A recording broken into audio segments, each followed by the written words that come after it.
Hey guys, want to go ahead and talk to you about John's steak and seasoning spice. This is, of course, really good for steak and potatoes if you wanted to go ahead and add some spices to it. The first main ingredient in this is going to be garlic, okay? So it's not going to be salt, which a lot of times the first ingredient in a lot of your spices is going to be salt.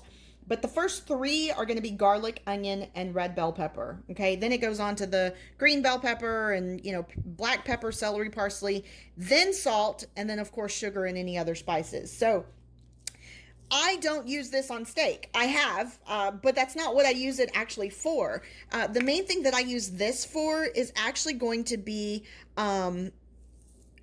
vegetables. So if you've had any fried okra, I like to be able to go ahead and put this on my squash, shake it up real good in a bag with some olive oil, and then put it in the air fryer, and this stuff makes it taste amazing. So I just wanted to go ahead and actually show that to you because you can see the brown sugar, which is why it's kind of sticky, a little on the sticky side because of the brown sugar that's in it.